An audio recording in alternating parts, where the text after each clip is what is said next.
Let me tell you about a 13-year-old boy named Mateo Reyna and a long, hot summer in the Mesilla Valley of southern New Mexico in the year 1994, when the soil along the Rio Grande had gone so hard and so white that you could break a shovel trying to dig into it.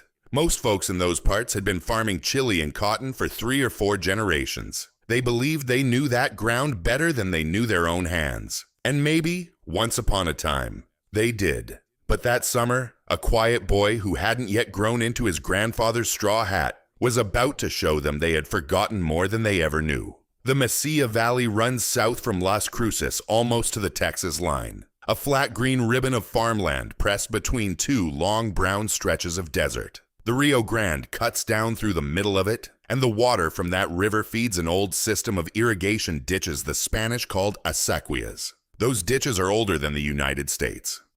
They are how the valley lives, and in the summer of 1994, they were still running. But the ground they fed was not really living anymore. The crops came up smaller every year. The leaves came up paler. The chili pods were thinner. And the farmers, almost to a man, blamed everything except themselves. They blamed the weather. They blamed the government. They blamed the water. They blamed the price of fertilizer. They never once looked down at their own boots and wondered if the answer was right there in the dirt under them. Mateo Reyna lived with his mother Delfina in a small adobe house on 3 acres just outside the little town of Hatch. The house had 2 rooms and a porch and a cottonwood tree out front that his grandfather had planted in 1961. Delfina worked 2 jobs. She drove 40 minutes north to the chili packing shed in the morning, and 4 afternoons a week she waited tables at a diner on the highway.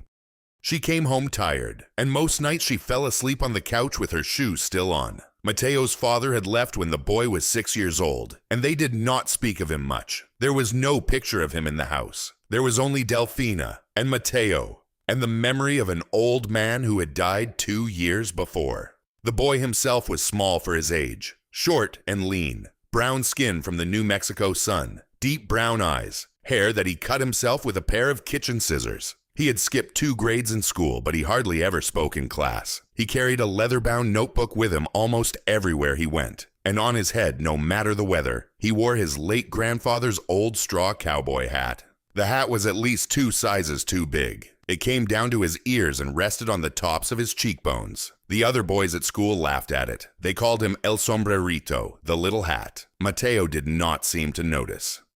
He would just keep walking, with his notebook under his arm and his hat down low, like a man walking through weather only he could feel. Now here's what you need to understand about that hat. His grandfather, Cipriano Reyna, had died 2 years before, in the spring of 1992, when Mateo was 11.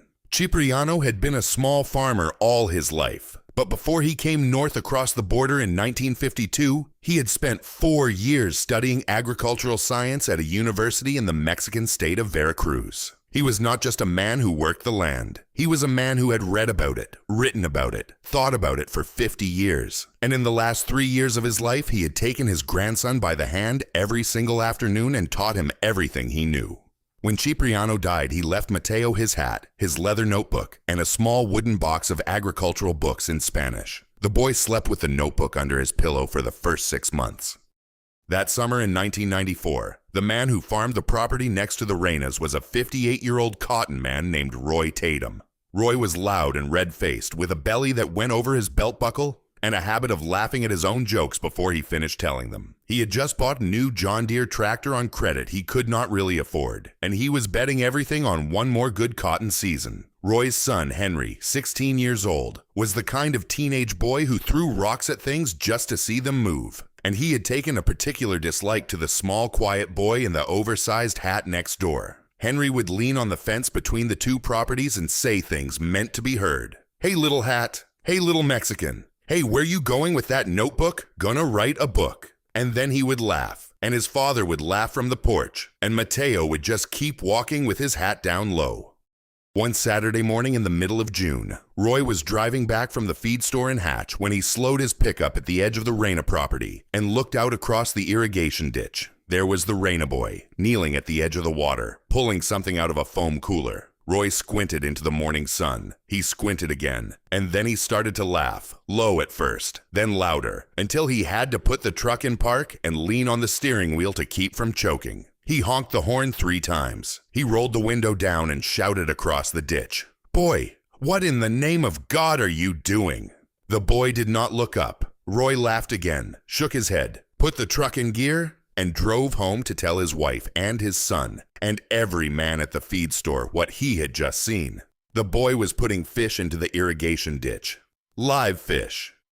One by one, gently, with both hands, sliding them into the slow brown water of the ditch that ran along the edge of his mother's 3 acres. 40 of them, over the course of 2 mornings, brought home in foam coolers strapped to the back of a bicycle trailer. By Monday afternoon, every farmer for 10 miles knew about it. By Tuesday, somebody had left a dead carp on the Reyna's porch as a joke, with a note that said something cruel in English that Delfina threw in the trash without showing her son. By Wednesday, the boy had a new nickname all up and down the valley. They called him El Pescadito, the little fish. But that's not what this story is really about. To understand what Mateo Reyna was doing on the bank of that ditch that morning, with 40 live tilapia and a leather notebook and a hat that came down to his ears, you have to understand what an old man had taught him before he died. You have to understand a quiet Saturday afternoon in 1989, when an 8-year-old boy followed his grandfather out into the field and asked a question that the old man had been waiting his whole life for somebody to ask. And that is where the story really begins. A note on the Mesilla Valley. The Rio Grande corridor through southern New Mexico has been farmed continuously for more than 400 years, making it one of the oldest cultivated regions in the United States. The Acequia irrigation system, brought by Spanish settlers in the late 1500s, draws water from the river through a network of community-managed earthen ditches that local farmers maintain together every spring. By the early 1990s, decades of synthetic fertilizer use and cotton monoculture had badly depleted the valley's soil, dropping average yields and raising salinity to levels that worried agricultural scientists at New Mexico State University. The land was still being farmed, but in a quiet biological sense. Much of it was already dying. Part 2. What the grandfather knew. Now let me tell you about Cipriano Reyna, because to understand the boy, you have to understand the old man whose hat he wore. Cipriano was born in the Mexican state of Veracruz in 1928. His family farmed coffee and corn on a small piece of land in the green hills above the Gulf Coast. He was the youngest of 7 children, and the only one in his family who learned to read past the 3rd grade. There was a Jesuit priest in his village who saw something in the quiet, watchful boy, and that priest taught him Latin and arithmetic, and gave him books to read by lamplight. When Cipriano was 18 years old, he won a scholarship to study at the agricultural school in Tilapia, the capital of Veracruz.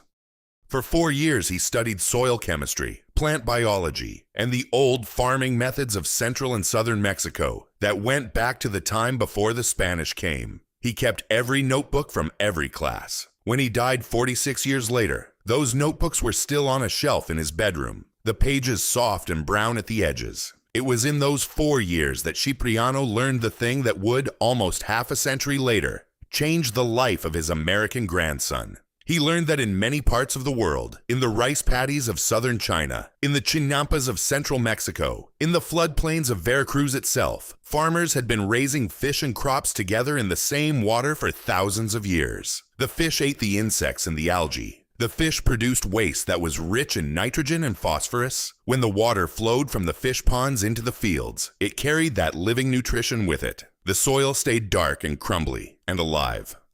The crops were strong without any chemical help. The fish themselves were food. It was, the old professors told him, the most efficient farming system human beings had ever invented, and it had been almost completely forgotten in the rush to modern agriculture. In 1952, when Cipriano was 24 years old, his family lost their land to a coffee blight that ruined 3 harvests in a row. He crossed the border into the United States with $68 in his pocket and a head full of agricultural science that almost nobody in the American Southwest wanted to hear about. He worked the chili fields outside Hatch for 15 years before he could save enough to buy the 3 acres where his daughter Delfina and his grandson Mateo now lived. He grew chile and corn and beans on that small piece of ground for the rest of his life, and his land was always darker, always richer, always more alive than any of the cotton fields around it.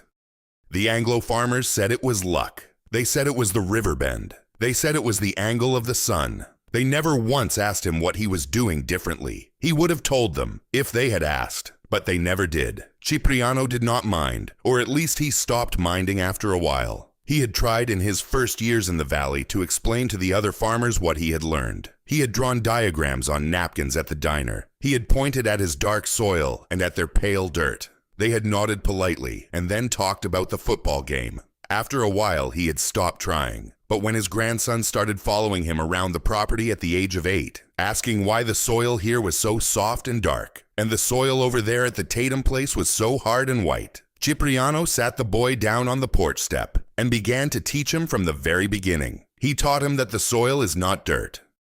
The soil is a living community of bacteria and fungi and worms and insects and roots, all working together, all breathing together. He taught him that chemical fertilizers feed the plant for 1 season and starve the soil forever, the way candy feeds a child for 1 hour and ruins his stomach for a year. He taught him that the ditch water that runs through a healthy farm should be cloudy with life, not clear like glass. He taught him about the chinampas of Lake Xochimilco, where the Aztecs had grown food on floating gardens fed by fish-rich water, and about the rice and carp systems of Guangxi, China, where the same paddies had produced food for more than 1,000 years without any fertilizer at all. He taught him in Spanish because that was the language of his books, and Mateo learned the words for nitrogen and phosphorus and microorganism before he learned them in English. He taught him by walking, by kneeling, by cupping a handful of dark soil in his palm and holding it under the boy's nose so he could smell what living earth was supposed to smell like. He also taught him patience. He told him over and over that the land does not heal in a season.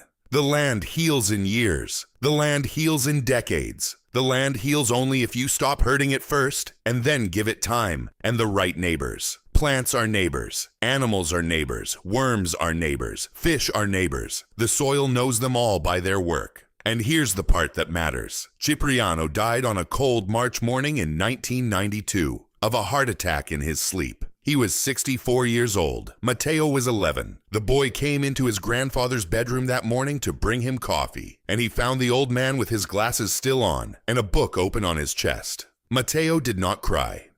He took the book and the glasses and the straw hat from the chair by the window, and he carried them out to the porch and sat down with them in his lap. He sat there for 3 hours until his mother came home from the diner and found him. After the funeral, when the family was sorting through Cipriano's small belongings, Mateo took the leather notebook from his grandfather's desk drawer and opened it. There, on the last page that had any writing on it, Cipriano had written in careful Spanish, in pencil, "Para Mateo, cuando esté listo. La tierra está esperando. Los peces saben el camino. For Mateo, when he is ready. The soil is waiting. The fish know the way." That was all. No explanation, no instructions. Just those 2 sentences, and below them, a small pencil drawing of a fish swimming through a ditch. Mateo read those words 1,000 times over the next 2 years. He did not understand them all at once. He worked his way through his grandfather's book slowly, looking up the Spanish words he did not know. Sitting on the porch in the evenings after his mother had gone to bed, he read about the chinampas. He read about tilapia. He read about nitrogen cycles and microbial soil communities. By the spring of 1994, when he was 13 years old, he had read every book in that wooden box at least twice. And he had begun, slowly, the way the slow understanding comes to a child, to understand. The fish know the way. His grandfather had been telling him what to do. He had been telling him how to bring the soil back. And that is when Mateo Reyna made up his mind to do something that every grown man for 10 miles around would tell him was the dumbest thing they had ever seen a child do. A note on the chinampa system.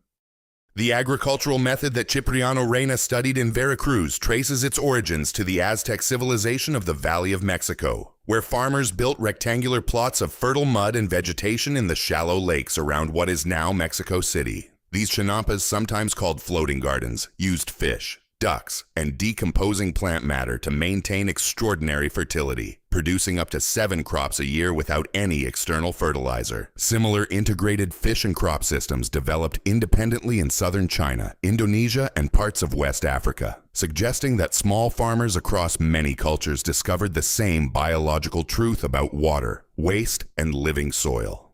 Part 3. 40 tilapia, and a pocket watch. Now, here's what you need to understand about how a 13-year-old boy with no money and no driver's license decides he is going to put live fish in his irrigation ditch. It was the second week of June, 1994. School had just let out. Mateo sat on the porch one evening with his grandfather's notebook open in his lap, and he made a list. He needed live freshwater fish, he wrote, hardy enough to survive in the warm, shallow water of an irrigation ditch in southern New Mexico in the middle of summer. They needed to be a species that ate algae and insect larvae and reproduced quickly. They needed to be cheap enough that a boy with no income could afford them. He wrote it all out in Spanish first, the way his grandfather had taught him, and then in English underneath. The fish his grandfather had written about most often was the tilapia. Tilapia is an African fish that has been raised by human beings for at least 3,000 years. It is the fish you see in the old Egyptian temple carvings. It grows fast. It eats almost anything. It tolerates warm and brackish water, and it produces waste that is gram for gram, one of the most nitrogen-rich natural fertilizers in the world. Mateo had read about it in 3 different books. He had circled the word in pencil over and over. He had drawn a small picture of one in the margin of the notebook next to the picture his grandfather had drawn. The problem was finding them. In 1994, in southern New Mexico, you could not just walk into a store and buy live tilapia. Mateo asked at the bait shop in Hatch. The man behind the counter laughed at him. He asked at the feed store. They told him to try a pet store in Las Cruces. The pet store had 2 small tilapia in a tank for $19 each. Mateo did not have $19. He had $4.75 in a coffee can under his bed. He sat on the porch that night and thought about it for a long time. He watched the cottonwood tree his grandfather had planted in 1961 move slowly in the evening wind. He listened to the distant sound of an irrigation pump down the road.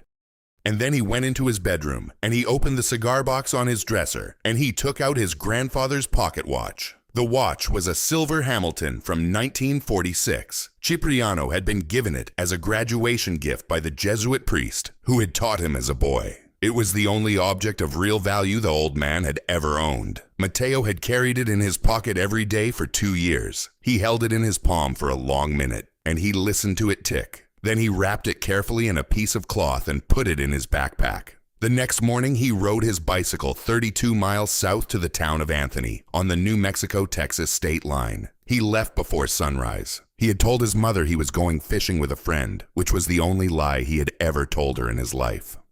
He had heard from Don Esteban Vargas, an old Mexican farmer who lived 2 miles down the road, and the only adult besides his grandfather who had ever treated him like a serious person, that there was a man in Anthony who raised tilapia in concrete tanks behind his house. The man's name was Marco Beltran, and he sold them to Mexican restaurants on both sides of the border. Mateo found the house. He knocked on the door. Marco Beltran came out, a heavy man in his 50s with grease on his hands, and he stared down at the small boy on his porch in the straw hat. Mateo opened his backpack and took out the pocket watch and laid it on the railing. He spoke in careful Spanish. "Señor," he said, "this watch belonged to my grandfather, who studied at the agricultural school in Jalapa. It is worth $400. I will trade it to you for 40 live tilapia and 2 coolers to carry them home in." Marco Beltran looked at the watch. He looked at the boy. He looked at the watch again. He picked it up, turned it over, opened the back. He whistled softly. Then he sat down on the porch step and said, in Spanish, "Tell me what you are going to do with 40 tilapia."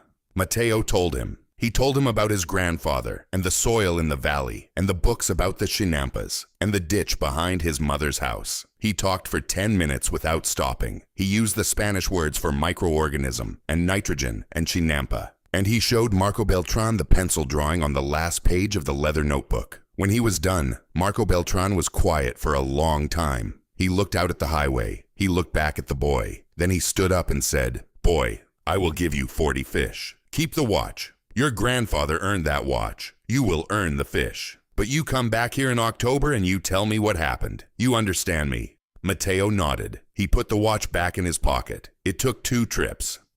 Marco Beltran lent him 2 foam coolers and helped him strap them to a small bicycle trailer that the boy had built himself out of an old wagon and a piece of plywood.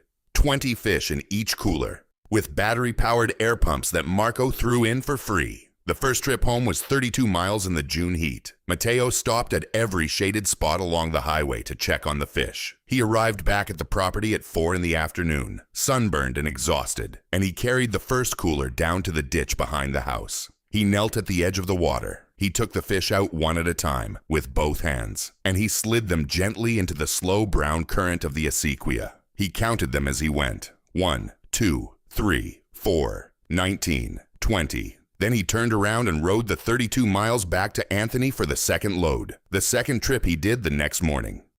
That was the morning Roy Tatum drove by in his pickup truck and saw him kneeling at the edge of the ditch with the second cooler. That was the morning the laughter started. By the end of the week, every farmer in the valley knew.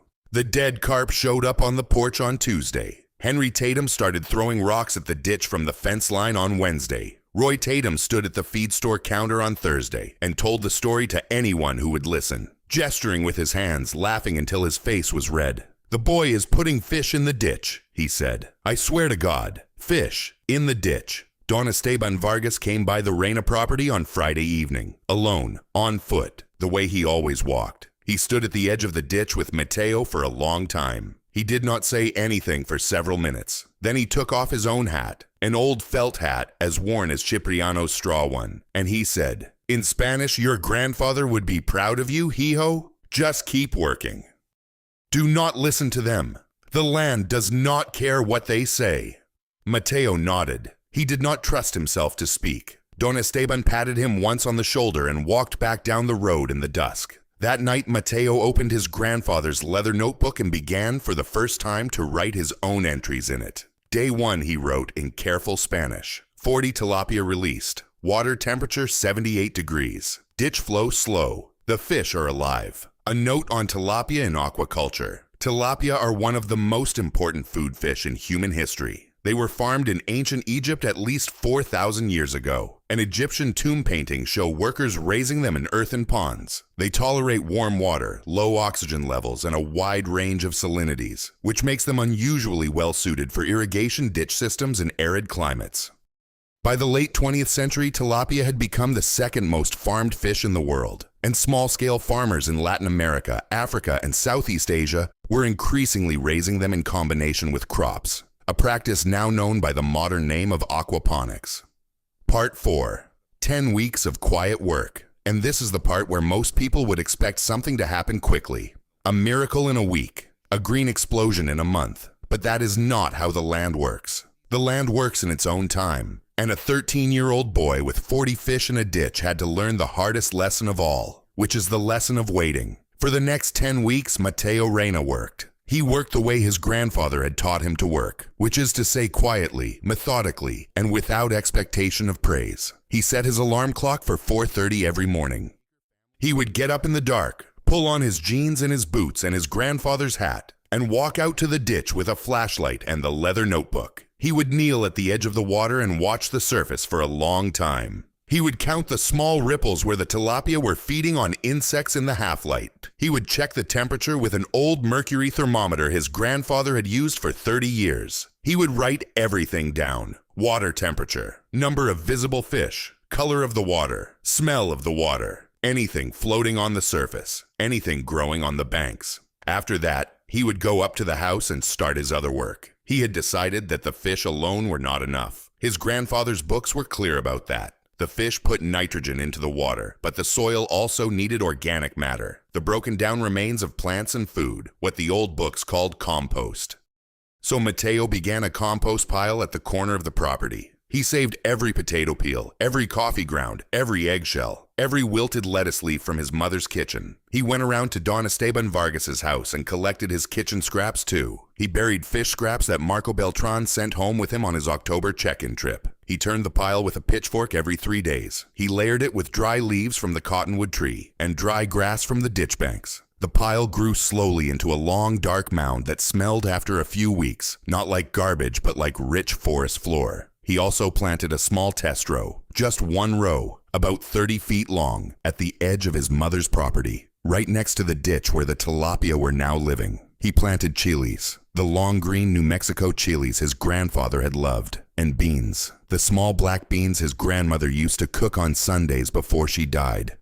He used seeds from his grandfather's seed jars, seeds the old man had saved from his own crops year after year for 2 decades. Mateo planted them by hand, on his knees, with no fertilizer of any kind. He simply opened the ditch gate every 3 days and let the fish-rich water flow down through the small furrows he had dug. He spread 2 inches of his slow-building compost along the row.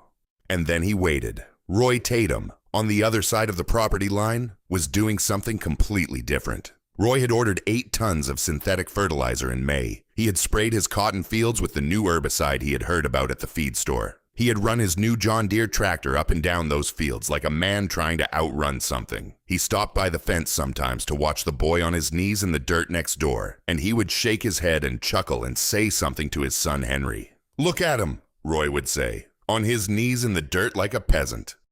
Boy thinks he's gonna grow chili with fish water." Henry would laugh too, but a little less than his father did. Henry was 16, and somewhere in the back of his teenage brain, he had started to notice that the small green row next to the ditch was, by the middle of July, already darker green than anything growing on his father's land. By the end of July, 3 things had begun to happen that Mateo wrote down very carefully in the notebook. The first was that the tilapia were reproducing. He counted at least 60 fish now in the ditch, maybe more. The water was cloudier than it used to be, and that, his grandfather's books had told him, was a good sign. It meant the water was alive. The second was that the ditch banks themselves had begun to change. Where the water had splashed up onto the dirt, a thin band of dark soil was forming, and the grasses growing there were thicker and greener than the grass anywhere else on the property.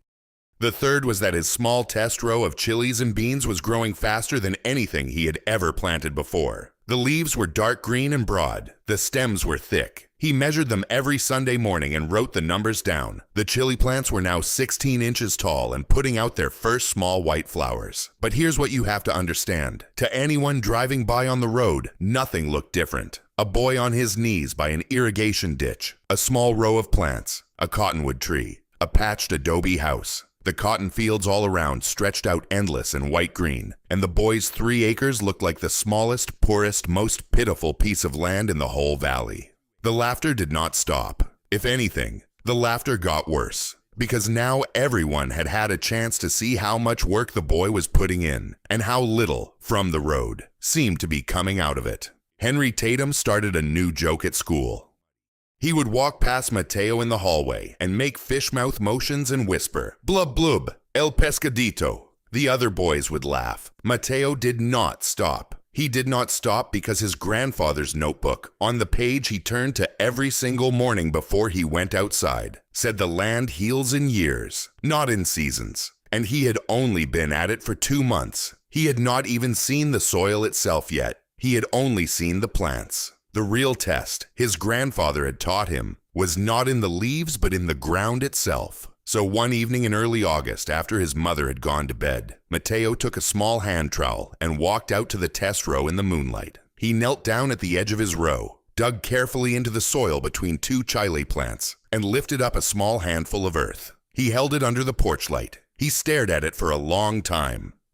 Then he walked 12 feet to the east, crossed the property line, knelt down again in Roy Tatum's cotton field, and dug up a second handful of soil. The 2 handfuls did not look like the same substance. Mateo's soil was dark brown, almost black, and it crumbled apart in his fingers when he squeezed it gently. There were 2 small earthworms in it. It smelled, even in his hand, like something living. Roy's soil was pale gray, almost white at the edges where the salt had crusted, and it stuck together in a hard little ball that did not come apart when he squeezed it. There were no worms. There was no smell, or there was a smell, but it was the smell of dust.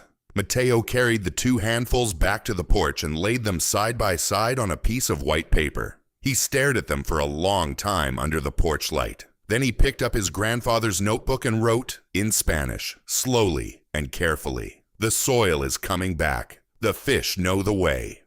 He closed the notebook and went to bed. He did not show anyone yet. He wanted to be sure. A note on soil microbiology.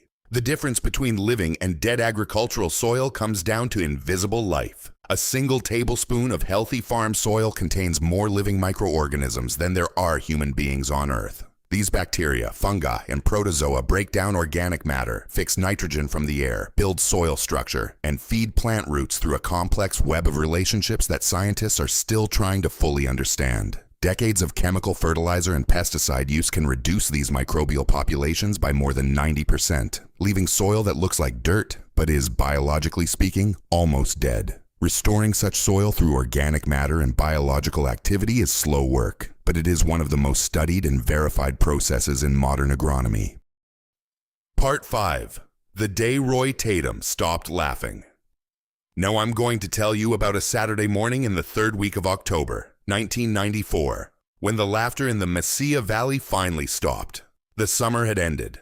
The first cool nights of fall had come down out of the Oregon mountains. The cotton fields were ready for picking, and Roy Tatum had been out on his new John Deere tractor every day for 2 weeks, trying to bring in his harvest. The crop, he could see now, was not what he had hoped for. The bolls were small. The leaves had yellowed early. The plants were thin. He had spent 4 times more on fertilizer than he had the year before, and he was going to bring in less cotton than he had ever brought in on that piece of ground. He had not slept well in 3 weeks. The note on the tractor was coming due in December. That same Saturday morning, Mateo Reyna was harvesting his chiles.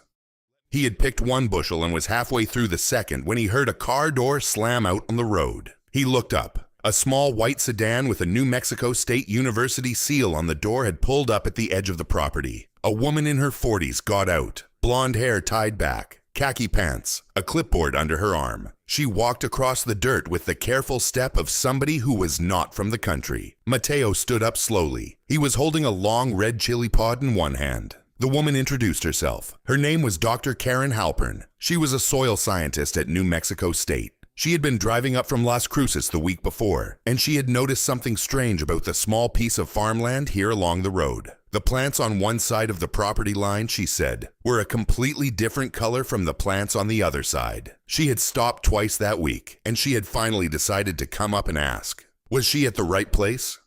Was this the property where the boy with the fish lived? Mateo nodded. He did not say much. He walked her down to the ditch. He showed her the tilapia, easily 200 of them now, dark shapes moving through the brown water. He showed her his test row. He showed her his compost pile. He took her into the kitchen and showed her his grandfather's leather notebook, the old pages and the new pages together. Dr. Halpern read the Spanish carefully. She had studied in Mexico City for 2 years in graduate school. She turned the pages slowly. She did not say anything for a long time. When she looked up at the boy, her eyes were a little wet. She asked him if she could take some soil samples. He said yes. She took 4 samples from the test row, 4 samples from 12 feet across the property line in Roy Tatum's cotton field, and 1 from each ditch bank. She labeled them all in neat handwriting. She told him she would have results in 3 weeks.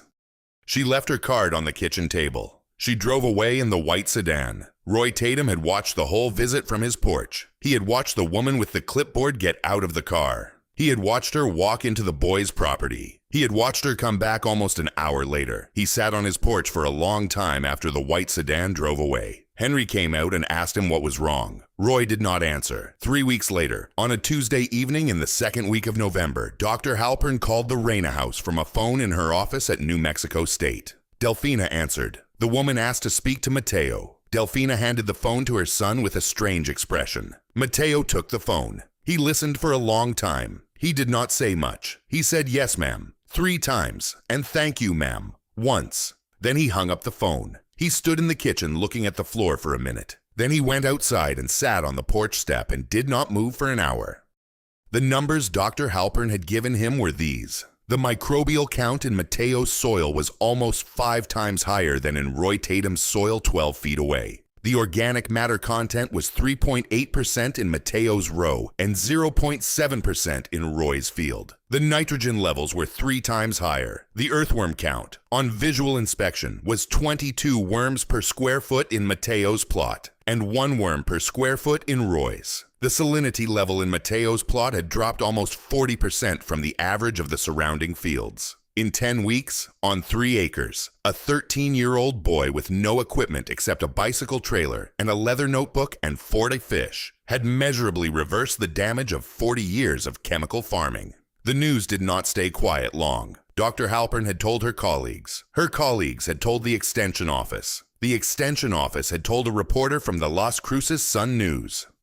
A short article appeared on a Thursday morning, page 7, under the headline, "Local Boy Restores Soil with Fish." The article was 400 words long. It mentioned Mateo's name. It mentioned his grandfather. It mentioned the tilapia. By noon on Thursday, every farmer in the Mesilla Valley had read it. By Friday morning, 3 farmers had driven up to look at the ditch. Roy Tatum did not come to look at the ditch on Friday. He did not come on Saturday. He went into his house on Friday night after his wife had gone to bed, and he sat in his kitchen, and he read the article in the newspaper 4 times in a row. He sat there until the sun came up. He had a glass of bourbon next to him that he did not drink. He thought about the laughter. He thought about the dead carp on the boys' porch in June, which his own son had put there, although Roy had pretended not to know. He thought about his own cotton crop, thin and yellow and almost worthless on the loading truck. He thought about his father, who had farmed this same land before him, and his grandfather before that, and what they would say about a man who had been beaten by a 13-year-old boy with a bucket of fish. He did not cry. Roy Tatum was not a man who cried, but he sat there in his kitchen for a long time, and something in him quietly broke. And when the sun came up, he stood up and washed his face, and put on a clean shirt, and walked across the property line in the cool November morning. He carried his hat in his hands. He walked up the Reyna porch steps and knocked on the door. The boy opened it. He was wearing his grandfather's hat. Roy Tatum looked at the small 13-year-old in front of him, in the patched jeans and the oversized hat, and the calm, dark eyes. And he could not find his voice for a moment. Then he said, "Son, I came to ask, could you show me how?" The boy was quiet for a moment. He looked at Roy Tatum standing there with his hat in his hand. He looked past him, down the road, at the cotton fields turning brown in the cold morning. He looked back at the man on his porch. Then he opened the door wider and said, in a small, clear voice, "Yes, sir. Come in. I will tell you what my grandfather taught me. A note on extension services and the slow change in American agriculture." In the 1990s, the agricultural extension offices attached to state universities like New Mexico State were just beginning to take seriously the soil health movement that had been quietly growing for 2 decades. Researchers across the American West had started measuring the cost, in dollars and in yield, of decades of chemical-intensive farming. By the early 2000s, soil health practices that small farmers like Cipriano Reyna had quietly used for generations would become mainstream agronomic recommendations. But in 1994, in a small valley along the Rio Grande, it took a 13-year-old boy, a leather notebook, and 40 fish to prove it. Part 6. What the Soil Remembers. And this is the part where I want to slow down, because the end of a story like this is not really the harvest or the newspaper article or the moment a proud man takes off his hat. The end of a story like this is what comes after, what changes, what stays, and what a quiet boy learns to say out loud only after he has earned the right to say it. Roy Tatum sat at the Reyna kitchen table that November morning for almost 3 hours. He drank 2 cups of coffee that Delphina made him. He listened to a 13-year-old boy explain, in slow and careful English, what his grandfather had taught him about living soil. The boy showed him the leather notebook. He showed him the old Spanish books from the wooden box. He showed him the soil samples in 2 small jars on the windowsill, the dark crumbly one from his row and the pale hard one from Roy's field, side by side in the morning light. Roy looked at those 2 jars for a long time. He did not say much. When he finally got up to leave, he held his hat in his hands and he said, "Son, I am sorry for what I said. I am sorry for what my boy did. I would like to come back, if you would let me, and maybe bring some other men." That was how it started. 3 weeks later, in the first week of December, Mateo Reyna stood in front of 14 grown men in the back room of the feed store in Hatch. He stood on a small wooden box so they could see him. He wore his grandfather's hat. He had his leather notebook open in his hand. He talked for 45 minutes about water and fish and compost and the difference between feeding a plant and feeding the soil. He used the Spanish word chinampa. He drew a small diagram on the chalkboard. The 14 men listened. Most of them were 40 years older than he was. Roy Tatum sat in the front row. Don Esteban Vargas sat in the back, hat in his lap, smiling quietly. The next spring, in 1995, 6 farmers in the Mesilla Valley dug small fish ponds at the head of their irrigation systems. 2 of them used tilapia, 2 used catfish. Two tried both. Roy Tatum was one of the first. He took out a piece of his cotton field, a corner 2 acres, and he turned it over to chili and beans and a small fish-fed test plot. He came over to the Reyna property at least once a week that whole year and sat on the porch with Mateo and asked questions. Henry Tatum came too sometimes. He was awkward at first. He did not know how to apologize to a 13-year-old. He just started showing up and helping, carrying things, digging, saying nothing. After a while, the silence between them became easier. By the end of that summer, Henry and Mateo were friends, in the slow, careful way that boys become friends when one of them has been wrong, and the other one has decided not to hold it against him. Dr. Karen Halpern came back too. She came once a month for the next 2 years, taking soil samples, taking notes, writing it all up. In 1997, she published a paper in a small academic journal about a single test site in southern New Mexico, where integrated fish and crop farming had restored soil microbial populations by 400% in 3 growing seasons. The paper did not name Mateo Reyna. It called him a 13-year-old subject, but everyone in the valley knew who the subject was. The paper was photocopied and passed around farm offices across New Mexico and Arizona and West Texas for the next 10 years. Marco Beltran, the man in Anthony, drove up to Hatch in the summer of 1996 to see for himself. He stood at the edge of the ditch with Mateo, the same ditch where the boy had released the first 40 fish, and he watched the tilapia move through the water in the late afternoon light. He took off his hat. He said, in Spanish, "Your grandfather is watching this. You know that." Mateo nodded. Marco Beltran put his hand on the boy's shoulder. They stood there for a long time without speaking. Delfina Reyna stopped working at the diner in 1997. Mateo's small farm by then was producing enough chilies and beans and tilapia, sold to restaurants in Las Cruces and El Paso, to support them both. In the afternoons, she would sit on the porch with her son and watch the cottonwood tree move in the wind.